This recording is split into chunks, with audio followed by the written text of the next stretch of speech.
Okay तर ठीक आहे. हा हा, ठीक आहे. चला, गुड इव्हनिंग एव्हरीवन. आता जो काही सिलेबस आहे सीटीटीचा, तर तो समोर तुमच्या स्क्रीनवर आहे. तर यामध्ये बघा,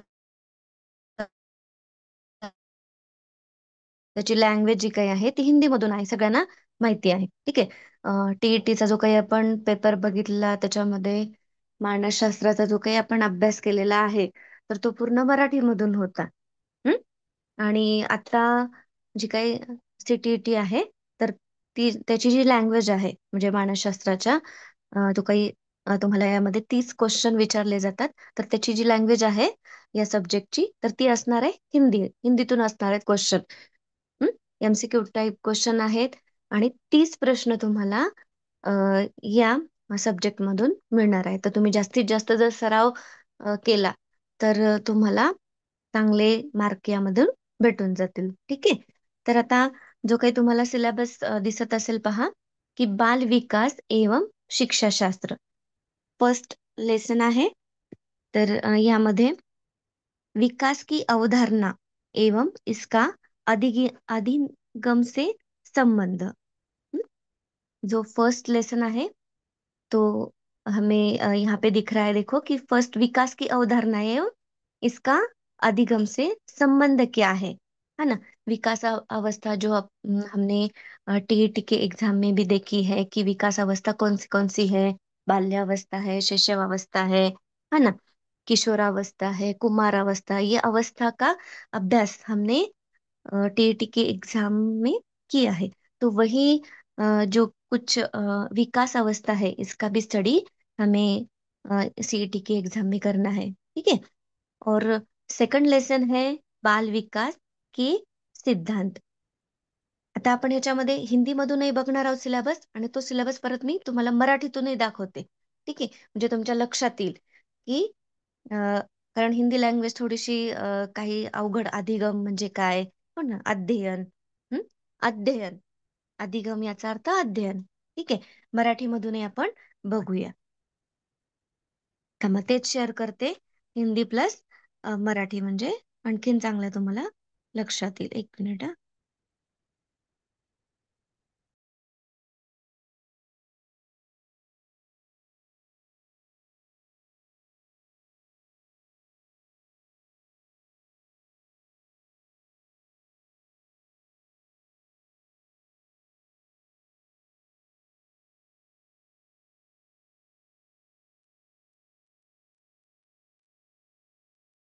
थांबा, शेअर करते.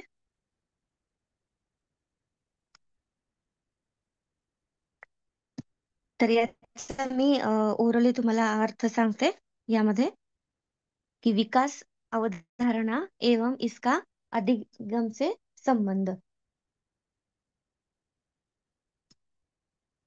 तर याचा आपण अर्थ बघणार आहोत, काय आहे मराठीमध्ये ते. त्याच्यानंतर बाल विकास के सिद्धांत. जे काय आपण बाल विकासाच्या संदर्भात सिद्धांत बघितले आहेत. आता फर्स्ट आहे विकास अवधारणा एवं इसका अधिगम से संबंध. याचंच मराठीमध्ये आहे विकासाची संकल्पना आणि तिचा अध्ययनाची संबंध काय आहे. ओके. मानसशास्त्राचा विषयच कसा आहे की अध्ययनाच्या संदर्भात आहे. जे काही विकास अवस्था आपण बघितले, किशोरावस्था, शिशुअवस्था, बाल्यावस्था, ओके नाही, या सगळ्या अवस्था मध्ये विद्यार्थ्यांचं जे काही लर्निंग आहे किंवा अध्ययन आहे, कशा स्वरूपाचं आहे, तर या संदर्भात आपण विकास अवस्थांचा अभ्यास करणार आहोत. ठीक आहे. जो फर्स्ट आहे. त्याच्यानंतर बाल विकास के सिद्धांत, म्हणजे बाल विकासाच्या संदर्भात काही मानसशास्त्रज्ञांनी सिद्धांत मांडलेले आहेत. हं? तर त्यांचा देखील आपल्याला यामध्ये अभ्यास करायचा, की कोणते कोणते सिद्धांत आहे, म्हणजे बालकाच्या विकासासाठी जे काही मानसशास्त्रज्ञांनी सिद्धांत मांडले आहेत, तर ते कोणते आहेत आणि कोणत्या मानसशास्त्रज्ञांनी मांडले आहेत, आणि त्यामधून त्यांचा बालकांचा जो काही विकास आहे, तर तो कसा झालेला आहे. तर या संदर्भात बाल विकासाचे सिद्धांत यामध्ये आपण अभ्यास करणार आहोत. त्याच्यानंतर महत्वाचा आहे अनुवंशिकता एवं वातावरण का प्रभाव. म्हणजेच विकास होत असताना व्यक्तीचा जो काही विकास होत असताना अनुवंश आणि किंवा अध्ययन होत असताना अनुवंशाचा आणि वातावरणाचा म्हणजेच परिवेशाचा कसा प्रभाव हा व्यक्तीच्या विकासावर पडत असतो या संदर्भात जो थर्ड टॉपिक आहे अनुवंशिकता एवं वातावरण का प्रभाव. नेक्स्ट आहे फोर्थ, सामाजिकरण की प्रक्रिया. म्हणजे सामाजिकरणाची प्रक्रिया आहे. आता सामाजिकरणामध्ये, कारण व्यक्ती बघा समाजात राहून व्यक्ती हा स्वतःचा काय करत असते पहा, विकास करत असते.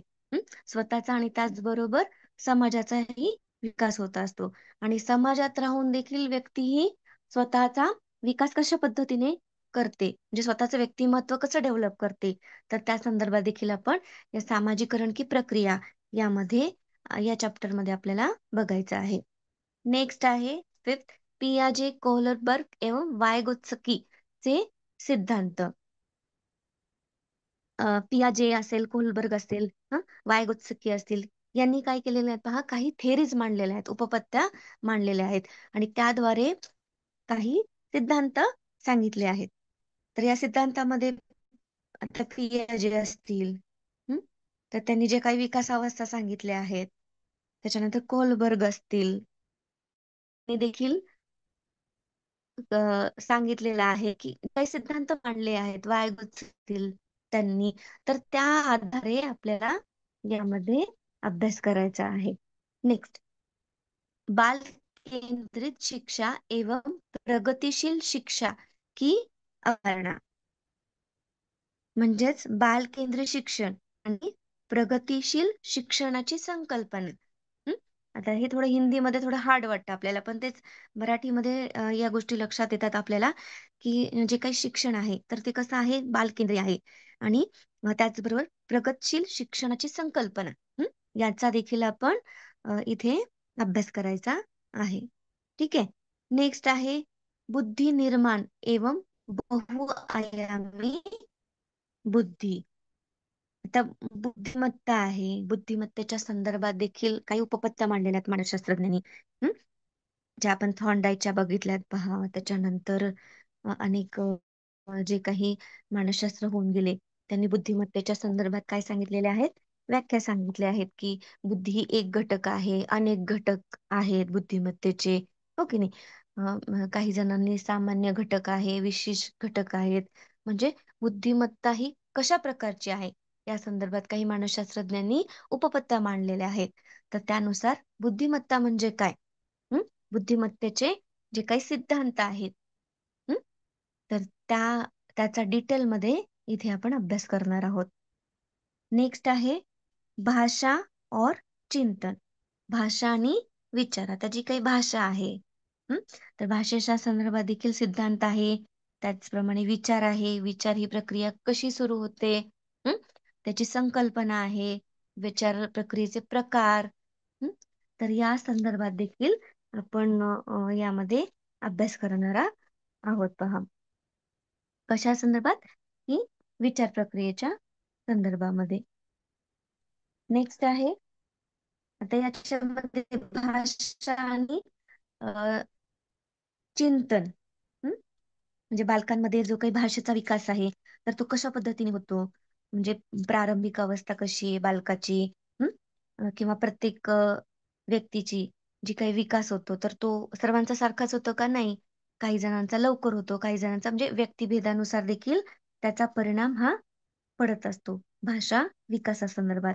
त्याच्यानंतर अ, जे काही चोमस्की आहेत तर त्यांनी देखील भाषेच्या संदर्भात सिद्धांत मांडलेले आहेत. नेक्स्ट आहे चिंतन.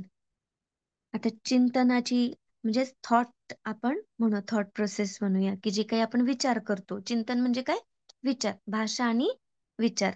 तर याच्यामध्ये त्याची संकल्पना, हं? त्याचे प्रकार चिंतनाचे, म्हणजे सृजनात्मक चिंतन असेल, हं? तर्क असतील, समस्या समाधान आहे. ठीक आहे. तर म्हणजे चिंतन म्हणजे विचार प्रक्रियेच्या संदर्भात देखील काही मुद्द्यांचा आपण अभ्यास करणार आहोत. हं? आणि यामध्ये देखील प्रश्न विचारले जातात. भाषेच्या संदर्भात किंवा विचारांच्या संदर्भात, म्हणजे भाषा आणि चिंतन. ठीक आहे. नेक्स्ट आहे समाज निर्माण में लैंगिक मुद्दे. तर यामध्ये जे काही समाज निर्माण असेल आणि त्याच्यामधले जे काही लैंगिक मुद्दे आहेत, हं, त्याच्यामध्ये काही पूर्वग्रह असेल, रूढिवाद असेल, हा, लैंगिक भेदभाव असतील, किंवा शाळेमध्ये जेव्हा विद्यार्थी जात असतात त्याच्यामध्ये कुठल्या भेदभावाला त्यांना सामोरे जावं लागतं, जे काही लैंगिक भेदभाव होत असतो, जेंडर मध्ये जे काही डिफरन्स करत असतात शाळेमध्ये असतील, तर त्या संदर्भात मग त्याचा व्यक्तीच्या किंवा बालकाच्या जीवनावर कसा परिणाम होतो, या संदर्भात काही देखील प्रश्न विचारले जात असतात. नेक्स्ट बघूया आपण. 10वा आहे व्यक्ती भिन्नता. ठीक आहे ना, वैयक्तिक भिन्नता. आता वैयक्तिक भिन्नता याच्यामध्ये काय आहे हे आपण बघितलं होतं की इंडिव्हिज्युअल डिफरन्स याला सांगूया आपण, की प्रत्येक व्यक्ती ही कशी असते पहा, म्हणजे सारखी नसते. जुळ्या किंवा ट्विन्स देखील मुलं जरी घेतली तर त्याच्यामध्ये काय असतो पहा, फरक असलेला दिसून येतो. म्हणजेच कुठल्या बाबतीमध्ये शारीरिक असतील, मानसिक आहे, भावनिक आहे, या सगळ्या बाबतीमध्ये व्यक्ती ही कशी असते पहा, एकमेकांपासून भिन्न असलेली आपल्याला दिसून येते. मग वैयक्तिक भिन्नतेची जी काही संकल्पना आहे, व्याख्या आहे, हं, तर त्याच्यानुसार वैयक्तिक भिन्नता याचा आपण अभ्यास करणार आहोत. अ, त्याच्यानंतर काही त्याच्यावर परिणाम करणारे काही घटक आहे व्यक्ती भिन्नतेच्या नुसार, म्हणजे वातावरण असतील, अ, किंवा वातावरण आहे, अनुवंश, परिवेश, त्याच्यानंतर जी काही संस्कृती आहे आपली, परिपक्वता, आर्थिक स्थिती असतील, तर या सगळ्याचा व्यक्तीच्या व्यक्तिभिन्नतेवर परिणाम होत असतो. तर त्या संदर्भात देखील यामध्ये आपण वैयक्तिक भिन्नता म्हणजे इंडिव्हिज्युअल डिफरन्स यामध्ये अभ्यास करणार आहोत. आता अधिगम का मूल्यांकन. ठीक आहे. आता यामध्ये अधिगम का मूल्यांकन यामध्ये आपल्याला काय अभ्यास करायचा आहे पहा. यालाच मराठीमध्ये असं म्हणलं जातं की अध्ययनाचे मूल्यांकन. ठीक आहे. म्हणजे अध्ययनाच्या संदर्भात व्याख्या, अध्ययनाच्या ज्या काही व्याख्या आहेत मानसशास्त्रज्ञांनी केलेल्या आहेत, त्याच्यानंतर त्याचं मूल्यांकन, इव्हॅल्युएशन अध्ययनाच्या बाबतीमध्ये, तर त्यामध्ये देखील प्रश्न विचारले जातात पहा. म्हणजे फॉर्मेटिव्ह असतील, समेटिव्ह असतील, इव्हॅल्युएशन. तर याचा अभ्यास आपण या अधिगम का मूल्यांकन म्हणजे इव्हॅल्युएशन ऑफ लर्निंग या लेसन मध्ये बघणार आहोत. जे काही अधिगमच्या म्हणजेच विद्यार्थी जेव्हा शाळेमध्ये शिकत असतात, क्लासमध्ये गेल्यानंतर, आणि जेव्हा त्यांचं मूल्यांकन होत असतं, म्हणजे समेटिव्ह असतील, फॉर्मेटिव्ह इव्हॅल्युएशन होत असतं, तर ते कशा पद्धतीने होतं आणि त्याचा व्यक्तीच्या किंवा बालकाच्यावर काय परिणाम होतो, या संदर्भात अधिगम का मूल्यांकन या लेसन मध्ये आपण बघणार आहोत. त्याच पद्धतीने सतत आणि व्यापक मूल्यांकन हे देखील यामध्ये बघायचं आहे. ठीक आहे. तर आता मूल्यांकनाचे काही साधनं देखील आहेत, तर ते कोणते साधन असतील? हं? तर निरीक्षण आहे, प्रश्नावली, त्याच्यानंतर साक्षात्कार असेल. हा, तर यामध्ये आपल्याला यामधून म्हणजे निरीक्षणाद्वारे असतील किंवा प्रश्नावलीद्वारे विद्यार्थ्यांचं आपल्याला मूल्यांकन करण्यास मदत होत असते. नेक्स्ट बघूया आपण, उपलब्धियों का मूल्यांकन एवं प्रश्नों का निर्माण. हं? उपलब्धियों का मूल्यांकन म्हणजे शैक्षणिक उपलब्धीचे मूल्यांकन आणि प्रश्न निर्मिती. ठीक आहे. जे काय उपलब्धता आहे तर त्या संदर्भात देखील आता जे काही तुम्हाला सांगितलं, विविध साधनांच्या आधारे आपण काय करणार आहोत, तर विद्यार्थ्यांचं मूल्यांकन करणार आहोत. म्हणजेच कोणतं असेल बघा, आता उपलब्धियों का मूल्यांकन यामध्ये काय आहे की म्हणजे ग्रेडिंग टाईप, की ए असेल, बी असेल, सी, डी, म्हणजे उत्कृष्ट, सर्वोत्कृष्ट, त्याच्यानंतर चांगला, हं, आणि ॲव्हरेज म्हणजे सरासरी. या संदर्भामध्ये आपल्याला मूल्यांकन करता येतं. ठीक आहे. नेक्स्ट बघणार आहोत आपण. तर त्या संदर्भात ज्या काही मूल्यांकनाच्या व्याख्या देखील मानसशास्त्रज्ञांनी सांगितलेल्या आहेत, त्यांचा देखील आपल्याला यामध्ये, म्हणजे सॅडलर असतील, ब्लॅक, विल्यम आहे, तर यांनी मूल्यांकनाच्या बाबतीमध्ये काही व्याख्या सांगितलेल्या आहेत. तर त्यांचा देखील आपल्याला इथे अभ्यास करायचा आहे. ठीक आहे. नेक्स्ट नेक्स्ट आपण बघूयात विविध पृष्ठभूमि के बालकों की पहचान. आता यामध्ये विविध पार्श्वभूमीतील मुलांची ओळख या लेसन मधून आपण बघणार आहोत. म्हणजे जे काही पार्श्वभूमी लाभलेली असती आणि त्याच्यानुसार विद्यार्थ्यांमध्ये विद्यार्थ्यांचा विकास हा कशा पद्धतीने होतो. म्हणजे काही अनुसूचित जाती असतील, जमाती आहेत, मग त्यांना मिळालं जे काही शिक्षण आहे, कारण कसं असतं की त्यांना अपुऱ्या सोयी असतात, तर त्यामुळे शिक्षण त्यांचं पूर्ण होत नाही इच्छा असली तरी. तर त्या संदर्भात आपण इथे अभ्यास करणार आहोत. आपण जे काही सर्वसमावेशक शिक्षण, विशेष शिक्षण हे पाहिलं होतं की नाही, तर त्याचा आपल्याला यामध्ये अभ्यास करायचा आहे. म्हणजेच समावेशक शिक्षण, विशेष शिक्षण, हं? त्याच्यानंतर अनुसूचित जाती, अनुसूचित जमाती यांना दिले जाणारं जे काही शिक्षण आहे, तर त्या संदर्भात, किंवा वंचित बालक आहेत, तर त्यांच्या मधला, म्हणजे अनुसूचित जाती, जनजाती असतील, किंवा आर्थिक दृष्ट्या जे काही वंचित बालक आहेत त्यांना दिलेले शिक्षण, आणि अध्ययन, म्हणजे डिसॅबिलिटी, म्हणजे लर्निंग डिसॅबिलिटी असणारे जे काही चिल्ड्रन आहेत किंवा मुलं आहेत, तर त्यांच्या संदर्भात देखील म्हणजे त्यांना जे काही शिक्षण दिलं जातं, किंवा अशी मुलं का मागास राहतात, तर त्या संदर्भात आपण या लेसन मध्ये माहिती घेणार आहोत. हं? कुठला लेसन आहे तो? विविध पृष्ठभूमी के बालकों की पहचान. यामध्ये आपल्याला त्याचा अभ्यास करायचा आहे. 14वा जो काही लेसन आहे यामध्ये. त्याच्यानंतर 15वा आहे पहा, प्रतिभाशाली एवं सृजनशील तथा विशिष्ट बालकों की पहचान. आता हे लक्षात आलं असेल तुम्हाला की प्रतिभावंत जे काही मुलं आहेत, म्हणजे ज्यांचा आयक्यू जो काही आहे, बुद्धी गुणांक किंवा आयक्यू लेवल आहे, तर जास्त असणारी जी काही मुलं आहेत, तर त्यांचा जो काही अभ्यास आहे, हं, तर यामध्ये आपण करणार आहोत. कशामध्ये पहा, प्रतिभाशील आणि क्रिएटिव्ह, सृजनशील जे काही मुलं आहेत, तर त्यांच्यामध्ये. ठीक आहे. त्याच्यानंतर 16 आहे, बच्चों में सोचना एवं सीखना. ठीक आहे. आता प्रतिभाशील जे काही मुलं आहेत, हं, तर त्यांची वैशिष्ट्य कोणती आहेत. त्याच्यानंतर सृजनशील बालक आहेत, तर त्यांच्या संदर्भात काही व्याख्या सांगितलेल्या आहेत पहा. हं? कोणत्या मानसशास्त्रज्ञांनी व्याख्या केली आहे. त्याच्यानंतर सृजनशीलतेचा विकास कसा होतोय. हं? तर जी काही सृजनशील बालके असतात, तर त्यांचं अध्ययन कसं असतं. हं? तर त्या संदर्भात आपण इथे बघणार आहोत. त्याच्यानंतर अ, बच्चों में सोचना एवं सीखना, हं? हे देखील आपल्याला बघायचं आहे. बच्चों में सोचना एवं सीखना. आता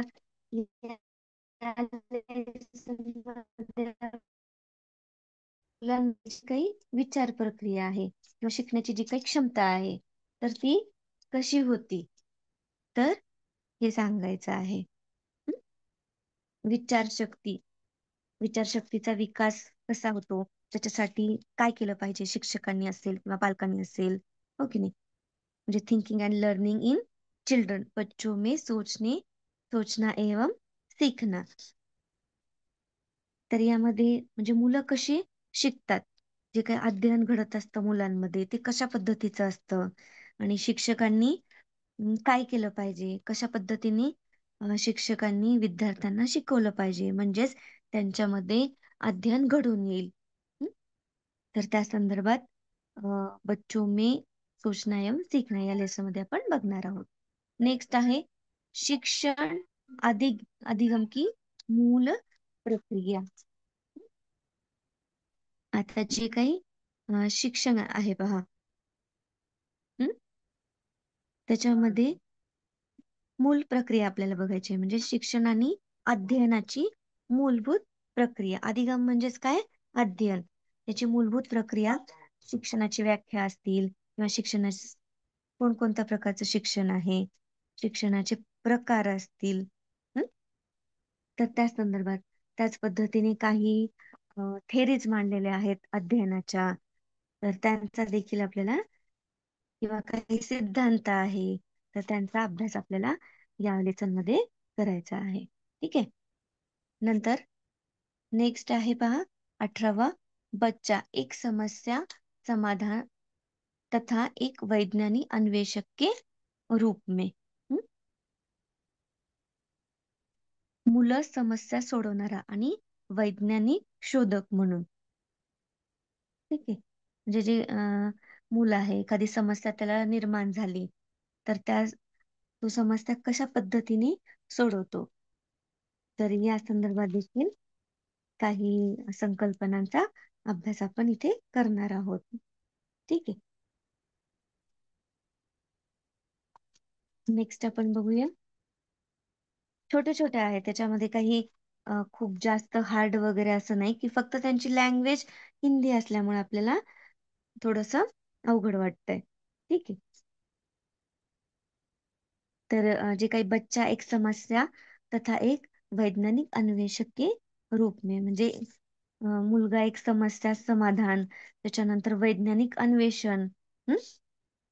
म्हणजेच मुलं जी काही आहे, तर ते छोटी छोटी समस्या कसं सोडवण्याचा प्रयत्न करतात. हं? तर त्या संदर्भात आपण इथे बघणार आहोत. ठीक आहे. नंतर बघूयात आपण पुढचं, शिक्षण में अधिगम की मूल प्रक्रिया आहे. म्हणजेच अध्ययनाच्या संदर्भात देखील, सॉरी, हे 19वा चाललंय ना आपलं, बच्चों में अधिगम की वैकल्पिक अवधारणा आहे. हं.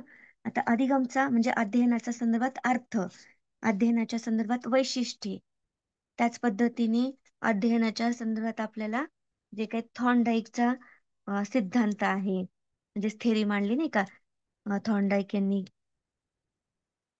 तुका आणि शिक, तर त्या संदर्भात देखील आपण घेणार आहोत. त्याच्यानंतर वॉटसन आहे, पॅवलाव आहे. हं? अध्ययनाच्या बाबतीमध्ये त्यांनी कोणकोणत्या थेरीज मांडलेल्या आहेत, कोणते सिद्धांत मांडलेले आहेत, कोणत्या प्राण्यावर त्यांनी प्रयोग केलेला आहे. त्याच्यानंतर स्किनर असेल. हं? आता स्किनरचा जो काही सिद्धांत आहे, सक्रिय अनुभव सिद्धांत, हं? ज्याला आपण पॅवलाव असेल किंवा स्किनर असेल, तर पॅवलाव पण अभिसंधान हा सिद्ध होता. तर त्याचा शास्त्रीय अनुभव का सिद्धांत, इथे हिंदी त्याचं नाव आहे का सिद्धांत, अनुबंधन का सिद्धांत. ठीक आहे. नेक्स्ट आहे ज्ञानात्मक, जी काही उत्पत्ती होती, मानसशास्त्रज्ञांनी मांडलेली आहे. त्यांनी अध्ययनाच्या संदर्भात त्यांनी देखील अध्ययनाच्या संदर्भात काही सिद्धांत मांडलेला आहे.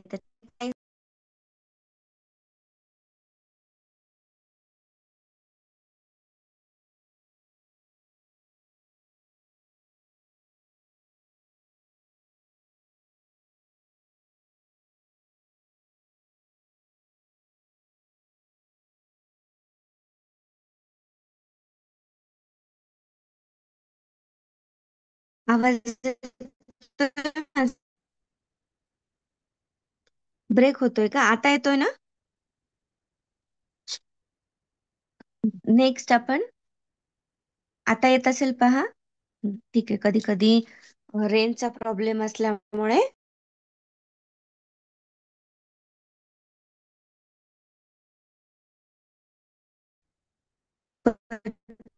अधिगम की अवधारणा आहे हे आपण बघितलं. नंतर संज्ञान तथा संवेग. हं? आता याच्यामध्ये आपण काय काय बघितलं आहे म्हणजे बघणार आहोत. तर संज्ञान म्हणजेच संवेदना. हं? वेदना आणि संवेदना. तर हा लेसन आपल्याला बघायचा आहे. म्हणजे यामध्ये अवबोध असतील, ज्या काही संकल्पना आहे, अवबोध कसा होतो, वेदना कशा असतात, जे काही संवेदना होतात आपल्याला, आणि त्याच्यानंतर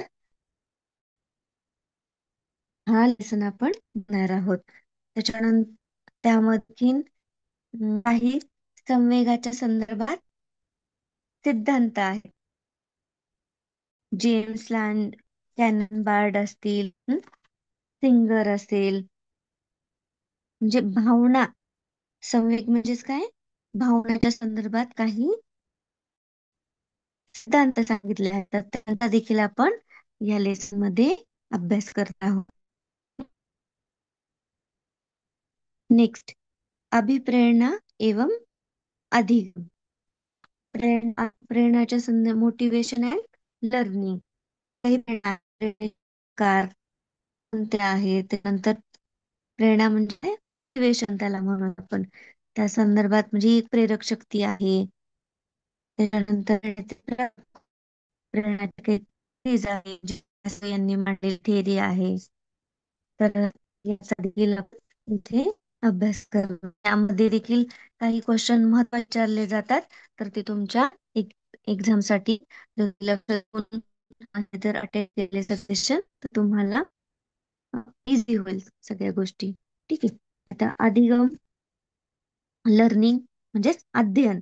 ठीक आहे. अध्ययनाच्या संदर्भात देखील काही मानसशास्त्रज्ञांनी व्याख्या केलेल्या आहेत. जे आपण मराठीमध्ये बघितलं होतं की मानसशास्त्रामध्ये अध्ययनाच्या.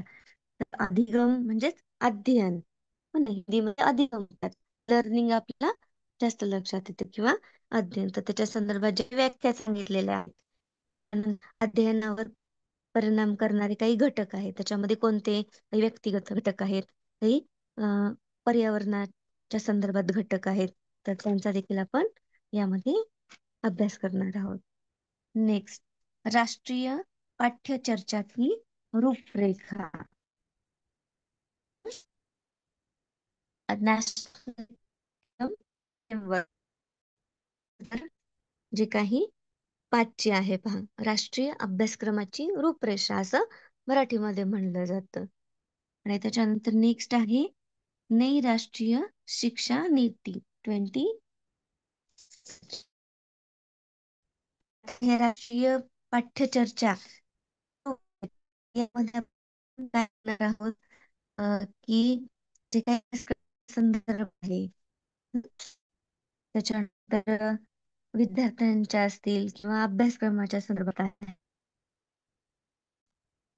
बघणार आहोत.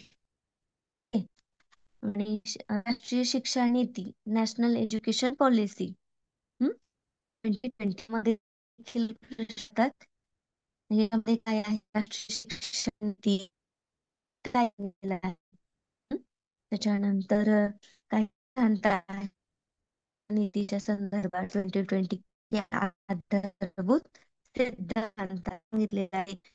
काही पूर्ण चेंज झालेलं आहे की नाही, किंवा आधी जसं होतं, प्राथमिक असेल, उच्च प्राथमिक, माध्यमिक, उच्च, काही निर्माण झालं आहे. तर त्याच्यानुसार आपल्याला इथे बघायचं की 2010 मध्ये काय सांगितलेलं आहे. पॉलिसी काय काय सांगितलेलं आहे त्याचा देखील आपण अभ्यास कर. अतिशय सोपं आहे. एकदा जर आपल्या लक्षात आलं तर याच्यामध्ये काहीच नाही. म्हणजे जी एज्युकेशन पॉलिसी आहे, कशा अभ्यासक्रम असणार आहेत, तर त्यामधले आपण जे 23 पर्यंत चॅप्टर आहेत, तर ते आपण आज बघितले. आता वन बाय वन.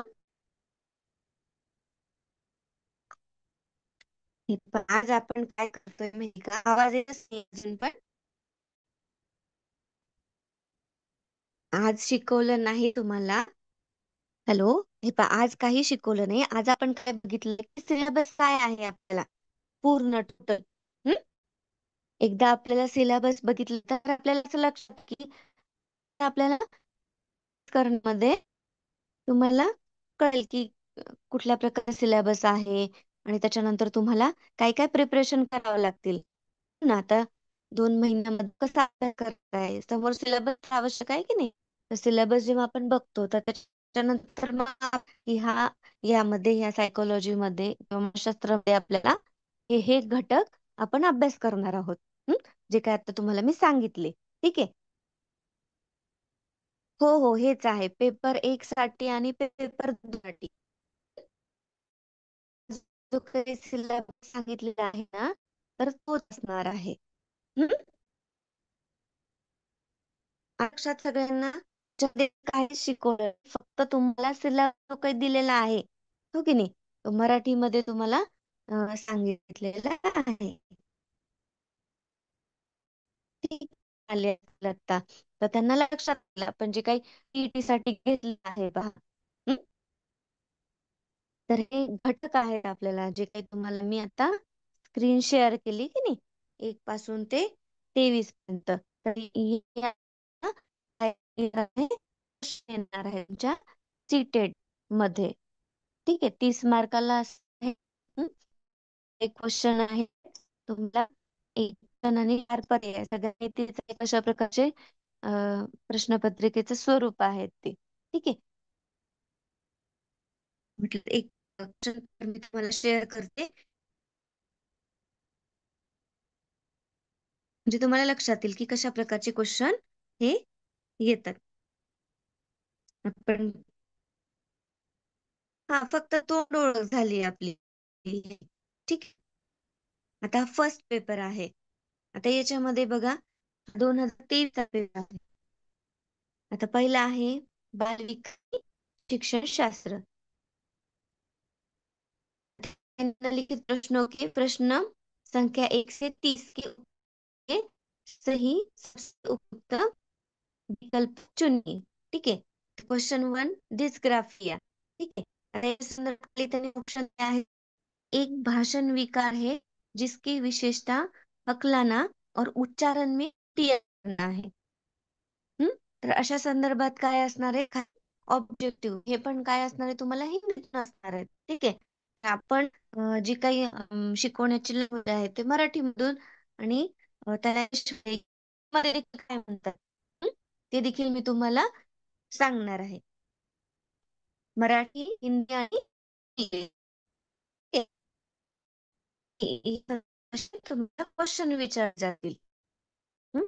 आणि आपण जी काही प्रॅक्टिस करणार आहोत तर ते हिंदी मधूनच घेणार आहोत. मराठी मधून नाही. हिंदी मध्ये जे काही प्रश्न आहेत, मग जे आता आपण चॅप्टर 23 तर प्रत्येक चॅप्टर वाईज आपण क्वेश्चन हे बघणार आहोत, त्या संदर्भात चर्चा करणार आहोत. शिकला जाईल आपल्याला आणि क्वेश्चन देखील प्रॅक्टिस केली जाईल. पण क्वेश्चन पण हिंदी मधून घेऊया म्हणजे तुमच्या लक्षात येईल आणि त्याचा सराव देखील तुम्हाला होईल. ठीक आहे. अशा संदर्भात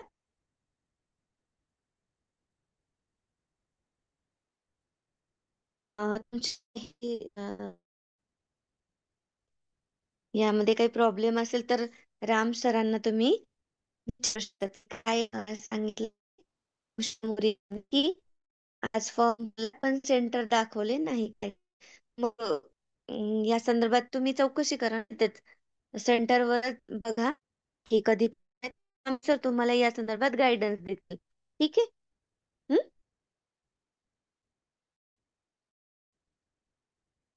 आज आपण इथेच थांबूया. हं?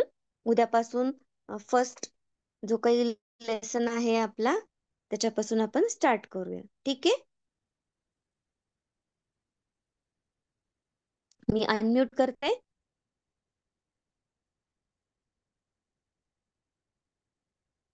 आता फक्त आपण काय बघितले की कोणते म्हणजे सिलेबस आपण बघितलाय. ठीक आहे.